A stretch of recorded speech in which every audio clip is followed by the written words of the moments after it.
everybody a completely impromptu edition of the check-in, where a couple of friends hang out with each other while one sits in a parking lot in middle America and they try to make it work. And they talk about life under increasing fascism and authoritarianism. Danielle Moody, my friend, you are a sight for sore eyes.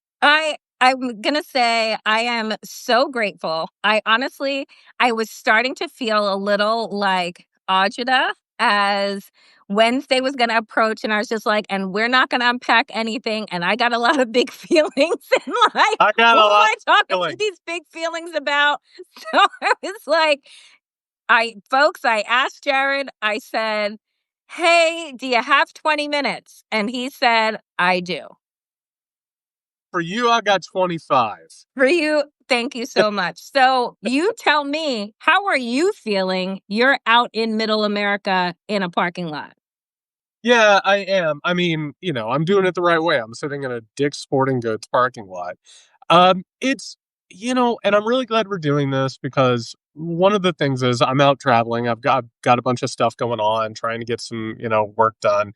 And it's really unmooring. You know what I mean? Like you're Yeah. not in your usual routine. You and I are creatures of routine. Like we Yes, just are. because we don't have to leave our places really to do what we do. Exactly. And so it's unmooring in that way, but like what I've been witnessing, and it's one of those things where you do notice out and about in America now, like the vibes, you get a feeling for it. And we talked last week, we actually talked about like being aware and being present and being alive and thoughtful. And when you do that and you're out in the world, instead of dissociating, you start noticing things. Mm-hmm. You start really putting things together. And I was in my travels, doing some work and stuff. I was in a touristy town Okay. in Middle America. And Danielle, like on top of, and you've spent time in these places. It's like you got your taffy shops, you've got your airbrush shirt shops. Yep. Do you know what I saw amid all of those? I saw about a half dozen Trump stores. Like, you go in and you buy all of your junk that obviously has been manufactured elsewhere, and it's just part of the experience. And in doing so, like some things clicked for me. We've talked a lot about how Mm-hmm. what Trump is and what MAGA is and what it provides and what it doesn't provide. Like, it's not even actually political. Like what we're talking about, like the average Trump supporter, it's not actually a political thing. They're Mm-hmm. not interested in the politics of it. They're not interested in what it is that he quote unquote achieves, because he doesn't achieve anything besides ruining their lives. It's literally the exact same as going in and getting an airbrush t-shirt. It's the exact same as like getting a shirt that says something like, down home or whatever. It's a consumerist movement, and that's all it is. And everything Wow. that comes with it has all of those elements to it that, like, buying these products is. And on top of that, they worship him. And I don't mean that jokingly. I mean that they actually see him as a living kind of deity. And that thing, like when you see it, and I've been around people who feel that way, but like seeing it in this way, it brought it into a clarity that I had not really seen in the past. Like exactly what this thing is. And like being on the road around that, it really struck me. I'll be honest with you, even talking about it, like I feel it in my chest talking about it with you.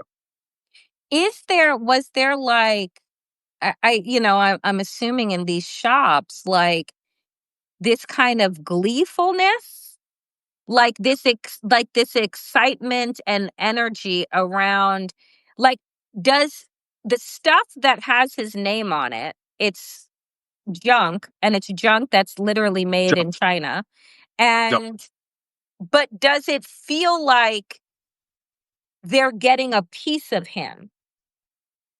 Yeah, and I think that's the aspect of it is it's almost living vicariously. It's like this person who's able to do all of this stuff, like it makes me think a lot about when I was in the evangelical church. And like the type of church that I was in, people are dirt poor. But the pastor is expected to wear nice suits and drive a Yeah. nice car. And it's very much this thing of like just taking advantage of it that these people, I think, living vicariously with the ability to buy this stuff, it sort of gives them some sort of I think catharsis or enjoyment, and then the pain that he inflicts, I think it's just like the icing on top, you know. I feel like what we often talk about on here is kind of the vacuum that these people have inside them, this emptiness that needs to be filled. When we talk about, for instance, Elon Musk and Peter Thiel, Donald Trump, and we're saying, imagine having all the money in the world, and yet there's something that will never be satiated inside you. And it's because there is a spiritual malnourishment that can't be fed by stuff. But regardless of that, they'll do the blood treatments that make them stay young forever. They'll get the young wife. They'll populate the earth as Elon Musk wants to do, which is also tied very oddly to like biblical times and seeding the planet and all of these things. But there is something that is so void, right? That the stuff that he puts out, that he knows these people will spend their last dimes on, feeds them in a way because they don't even know why they're starving. Like they have literally been fed lie after lie after lie. They don't know why they're starving. And so they continue to consume the crap. It's like you're malnourished. The doctor says you need, vegetables and sunlight. And you're like, won't cotton candy and a tanning bed do? And it's like, no. And I'm so glad that you put it that way because one of the things, this just happened to me. I want to say it was an hour and a half ago. I stopped at a gas station again in middle America, middle of nowhere. And like as I'm talking to you, my hand holding the phone is resting on my like water cup. You know what I mean? And like when I go into a gas station, I want water because it's good for me. It hydrates you, it keeps you well. And I go into all these gas stations, they don't have water.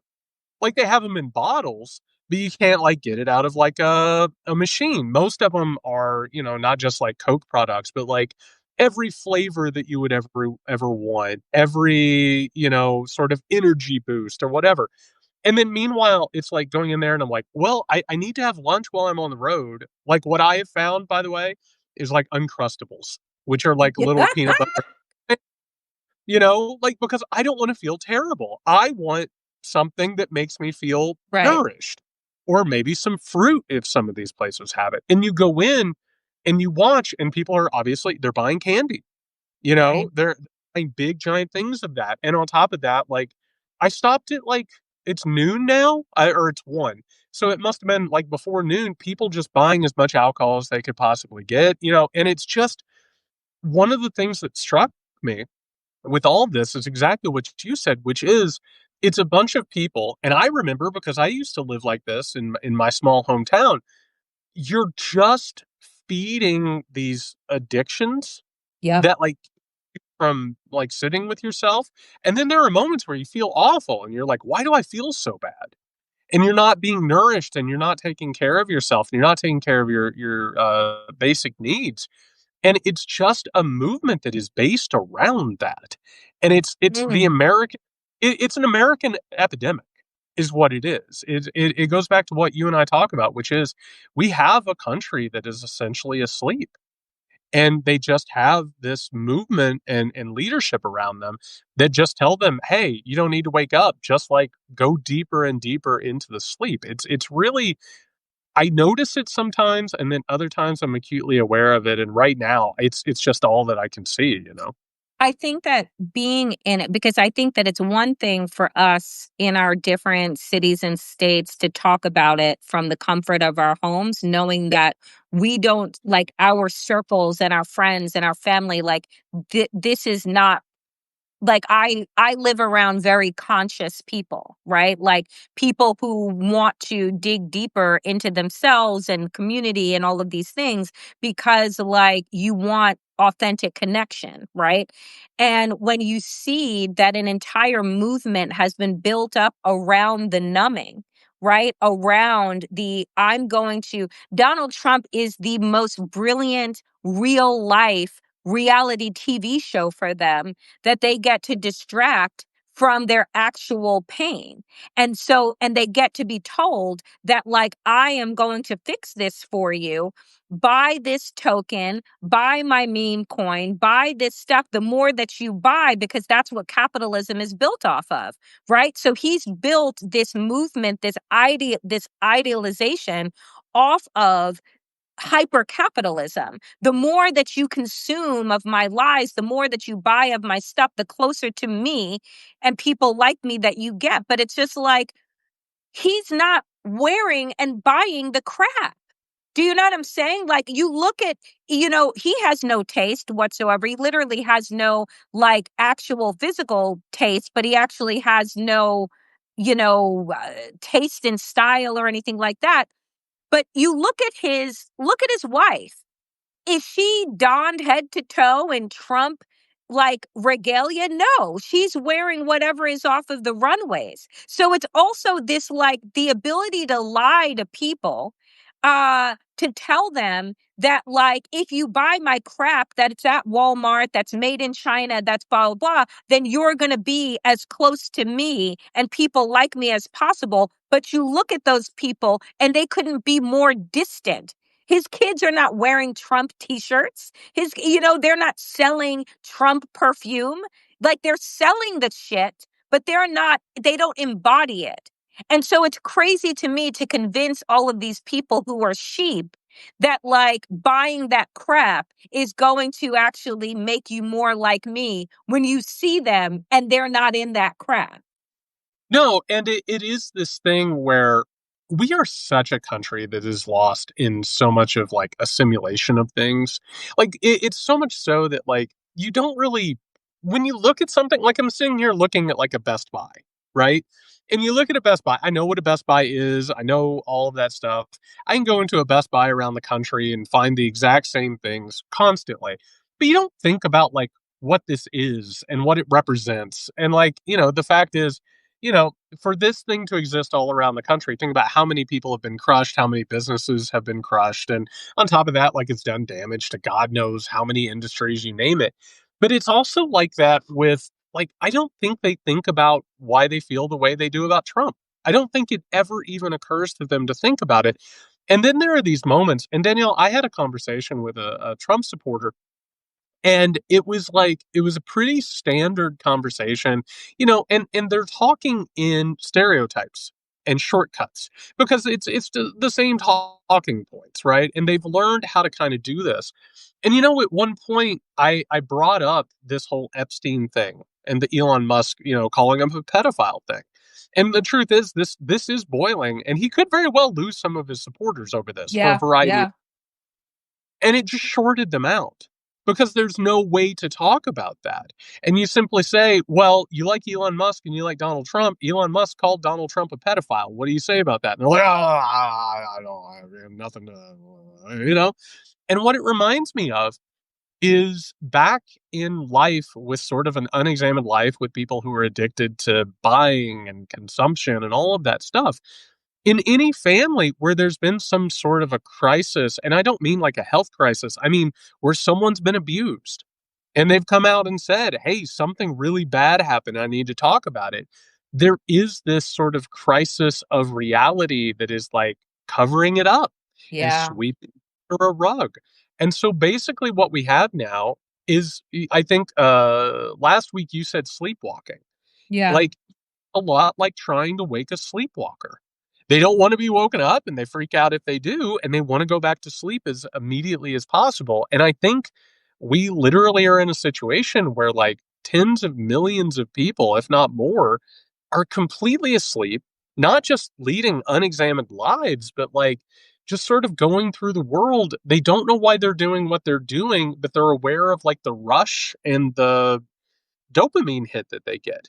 Do you know what and I this mean? yeah, no, I totally know what you mean. And I think that, again, Donald Trump is their cheap candy bar. You have said this before, right? Like, you know that it's not good for you. The doctor says, stop eating the candy bar. Now you have, like, gout and all of these things. And it's saying you need water, you need nutrients, you need vitamins, you need exercise, blah, blah. And you're just like, but you just can't stop. Because to examine, right, to listen to the doctor, to unpack what is happening would be for you to take some responsibility. Right. And what I recognize is that we're dealing not just with tens of millions of sleepwalkers, but people that are perpetual children, right? Like, they want to remain in this cycle of adolescence. It's why they refer to Donald Trump as their daddy, grown men doing so, because in referring to him as your daddy, you don't have to be forced to make decisions about your own lives. You don't have to take responsibility because somebody else is going to handle it for you. And I think that is a very Americanized thing. I think that is, I'm not saying, I think it's not unique to America, but I think that it is We perfected. I think we perfected it. I think that we perfected this unconscious way to exist that makes us feel that the more stuff we have, then the better that we are than you are. We don't have to learn anything more. We just have to, like, overexert our hyper-consumerism, and that feeds us in a type of way. And I continue to say to people who are like, I don't know what my resistance looks like, and I don't know what to do in this moment. And I'm like, if everything around you is saying not to learn, to be undereducated, to stay asleep, if everything about you is about nursing you back to bed, your job is to become as conscious, as connected, and as authentic as possible.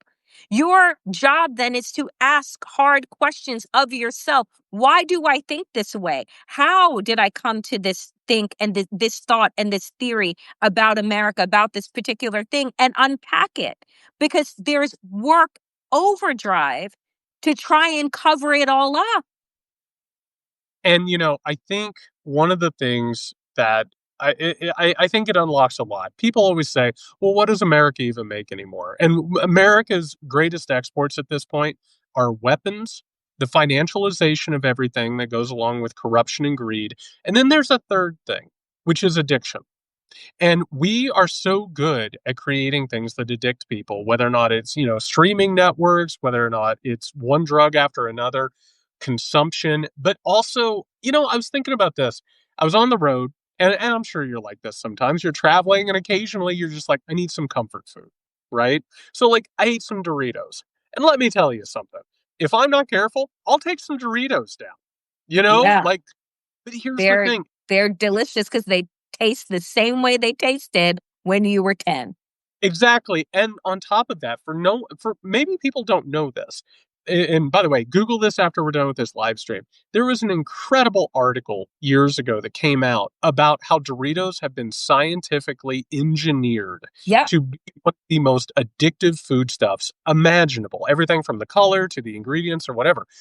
All of our food that is mass produced and is mass available, it has been scientifically engineered to make people addicted to it. And that's one of those things. When I'm tired, I'm on the road, sometimes I will have something like that. I've been known to eat a cheeseburger. I'm sorry, I do. But, like, here's the thing. You have to be aware of it. You know what I yeah, mean?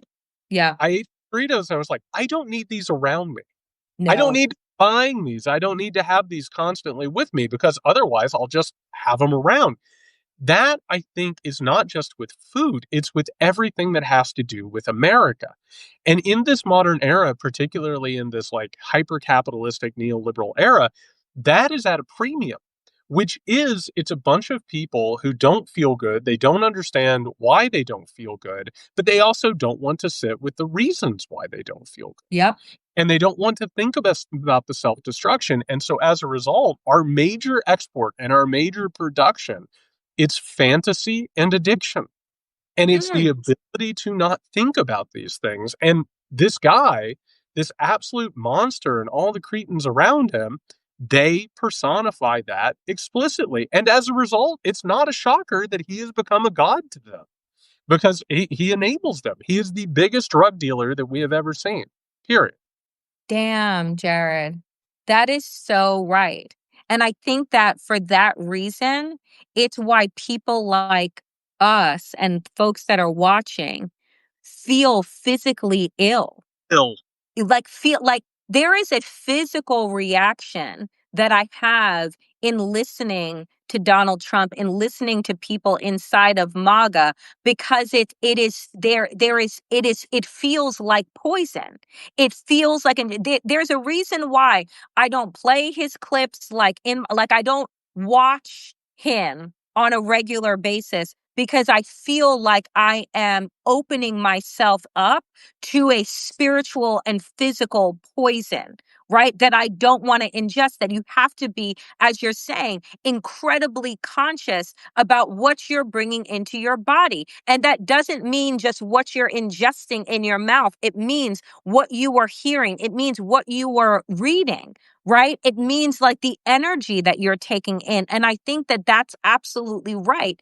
Literally, he's orange, but he really is that manufactured addictive Dorito, right? Like he was but like think like he was the puppeteers of The Apprentice, the producers. They created the image. They knew what would sell. They know that Americans love wealth and they love worshiping celebrity, right? Trump had this name, this brand that was known since the 70s and 80s in New York, of being around blonde models and all of these things. So they knew that if they engineer him to look super wealthy, to be this boss, that Americans would eat it up.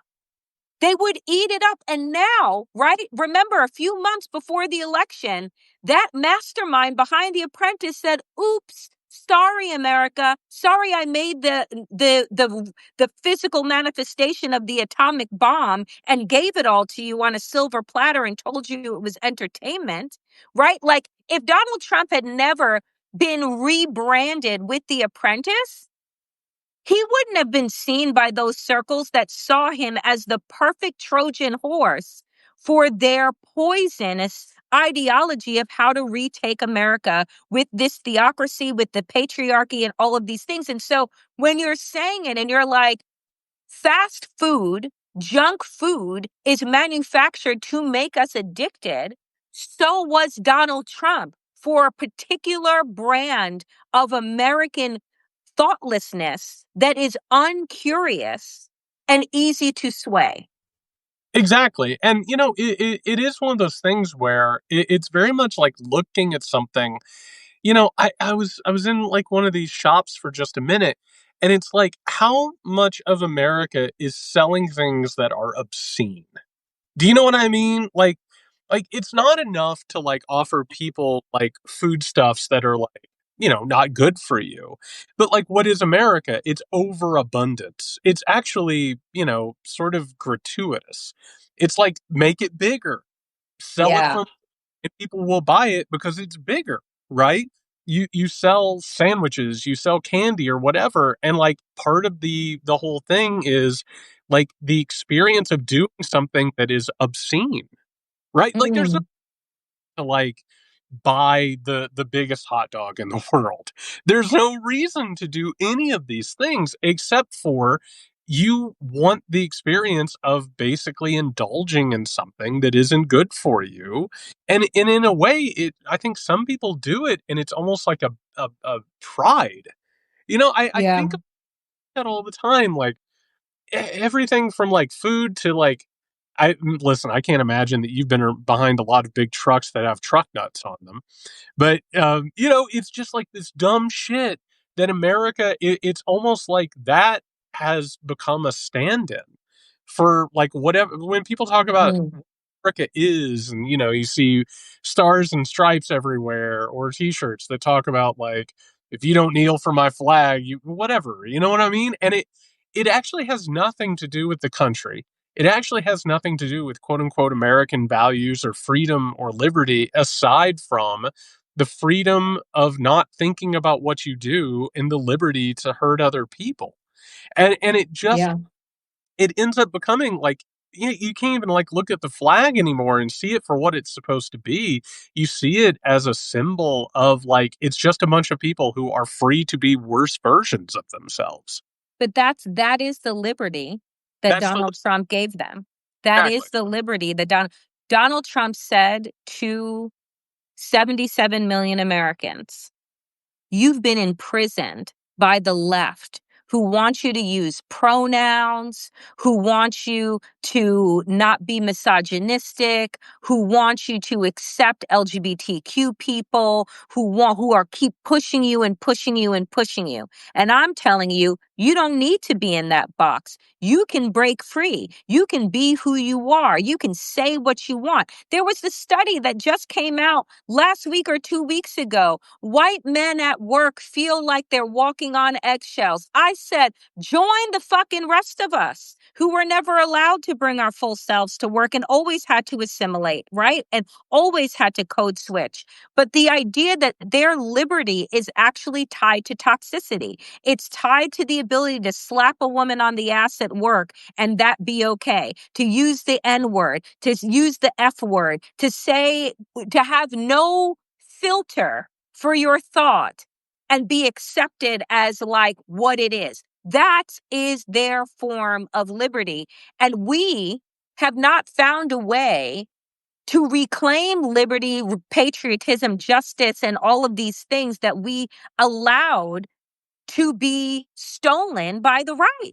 They stole the flag. They stole patriotism. They stole religiosity. And yet they're literally hiding pedophiles. Like they have stolen all of these things and we've ceded it to them. And the truth is that their version is a fucking bumper sticker and a tacky t-shirt made in China that says, love my flag or get out or get the fuck out. Like that's what they're wearing without any internalized understanding of the Constitution, of actual liberty, what the word means. Like it's the freedom to oppress. Well, and what makes it even worse, like it would be bad enough if this was happening because it's absolutely putrid and disgusting. But it's in exchange for meaningless shit. Meaningless shit. And not even shit that matters. It's like, you brought up earlier, it's like I think about people and I come from a background where people are like drinking soda all day long, right? You're doing it for dopamine hits. That's all. You're doing it for the quick hit of sugar, and that's meaningless. Like people literally look at what this country is, and for them, it is the smallest, most minute, and meaningless hit of a chemical. That's it. Or like, I mean, shit, I'm sitting here looking at like 5 or 6 different franchises and chains. They all suck. They all suck. They're so terrible. Like if I went into Dick's Sporting, it sucks. And it just we're basically selling off what is beautiful about being a human being and community, and that even not just the idea of a better future, but a future, like an Yeah. actual, and it's being sold off for the most meaningless, offensive shit imaginable. Things that don't actually have any intrinsic value besides what they make you feel in the moment. And then later, when they wear off, you have to do it again because you're hollow. You have to There's do it again, but bigger. You have to Right? do it. And you have to do it again, but supersize it. You got to do it again, but it's got to be bigger. It's got to, stand out more. It is, this has been going on in this country before Donald Trump. Way It's been this slippery slope that we have been on, and he just pushed everybody over the edge. But it was the microwavable mentality. It was the instantaneousness of everything. It was the move away from slow cooking and community gathering and everything being instant. It was the holding of your phone. I was just having this conversation with another friend. I said, you know what you miss with the rise of technology and like hyper capitalism? Serendipity. You don't ever, there's no room and space for serendipity. I just want to say very quickly, because I know we got to wrap up. I have been without cell phone service for days. And you know what? It's been glorious. It's been so nice. And it's not because like I want to like drop out of everything. It's because like I had to like live in the moment. I Yeah. wasn't able to pull this phone out in order to, get rid of every moment of silence that I had. And that actually allows you time to think and feel and grow. And you're exactly right. It's that bargain that's been made to not be alone or not be quiet or not have to think about anything. And it's literally that's the entire ball of wax right there. Period. Yeah, and it's again, I'll say to people, because I wanna know, and I know we have to go in 5 minutes, but, like, how are you then, Jared? You're in this space, you're traveling in this way. How do you protect, like, your energy and, like, your mental health and your, spirit as you're seeing and hearing all of this? It's not easy, but one thing that I've had to do is practice radical empathy. It's like seeing people do these things, like, rather than making it feel like it's an attack on me, I'm just like, oh man, that sucks. I hope they find what they need. You know what I mean? I hope that sort of happens. The other thing is silence. But right before we got on here, like, I've been driving now for a couple of hours. Like, I'm not listening to anything. I'm just sitting with me and talking to myself. Mm. But, like, it's about being able to what we talked about, I can't remember if it was last week or the week before, but, like, protecting my space, Yeah, protect who I am and how I go through the world, because otherwise, and I'm sure you know this as well, sometimes you'll be driving down a highway and someone will cut you off and you take it personally. Do you right. know what I mean? Or Yep, someone is driving fast enough, and instead you start to feel like MAGA, where the world is against you. yep. Right? Everything that's happening is somehow or another against you. People living lives, doing things that aren't, whatever. Like, it's being like, no, I'm okay right now. I'm safe right now. This doesn't have anything to do with me. I just have to look out for me right now. I have to find connection where I can find it. And otherwise, like, I think you get lost in that. I know that I've done it a lot in the past. Yeah, I think that, again, the response to this for me is deeper meditation and connectivity, deepening prayer, like being in nature. Like, even when I find myself wanting to be satiated with bullshit, like, what is this actually doing for me? Like, every once in a while, sure, I will get the thing that I know is not good, but then I feel sick after. My body actually feels sick because I'm not used to ingesting that kind of crap on a regular basis. So it's just like, what can be nourishing, right, at a time of malnourishment, I think is an act of resistance, right? Like, what is nourishing to you, what is vital to your understanding, your connectivity is vital to this resistance when everything is being made easy. Like, Donald Trump is chewing up the shit and spitting it in their mouths, and all they got to do is swallow. Do you know what I'm saying? Yes. Like when that is what you are seeing, and it's like, take away the books, take away the curriculum, take away the thought, take away, the statues, take away critical thinking, take away, take away, take away. What are you giving yourself in return? What are you unpacking? What are you unearthing that they are spending money and effort to bury? That's the work. That's our individual and collective work. Listen, and that's exactly the thing, and it seems counterintuitive. Like, it is harder to choose to drink water than to go get a milkshake. You can go to any gas station in the United States of America, and they have ready-made milkshakes. There's an entire machine. By the way, water doesn't have great advertising.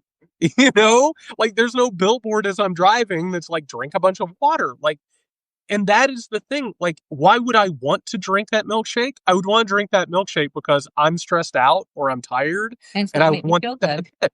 It's harder to drink the water and ask yourself, why do I feel this way? What's not working? And that is that and it's weird, but that is revolutionary thought, which is to ask the question, why am I feeling the way that I'm feeling? And why am I wanting to do the things that I'm wanting to do? And do I really want to do them? And having that. And that's, I mean, they do not do that and they will not do it. Like, why Yeah. would you worship an asshole like this? Like, what is it that makes you want to do that? And the answer to it is something that most people don't want to answer, Yep. Yep. because it's painful. It's Yeah. painful. But, on the other side of unearthing that pain is the type of deep healing and peace that, like, you can't describe for other people. You actually just have to go through that process. Like, revolutionary, like, radical healing. Revolutionary healing is not something that is sold at fucking Sephora that you can get, through Lululemon or whatever. Like, it is about the unearthing. It is about going into that wound, seeing it, feeling it, cleaning it out so that you can heal it from the inside out. And that to me is like that pain is worth the peace that comes on the other side that I know is not being propagandized to me because it's something that I developed in myself. And it's just like, and that's the kind of grounding that is necessary in this moment, in this time, and in this space. And by the way, they will advertise it to you as that. Correct. That's the entire advertisement. You can pay to feel better and have your healing. But anybody who does that, you can't trust them. I could talk to you forever. I want to, but you gotta get out of here.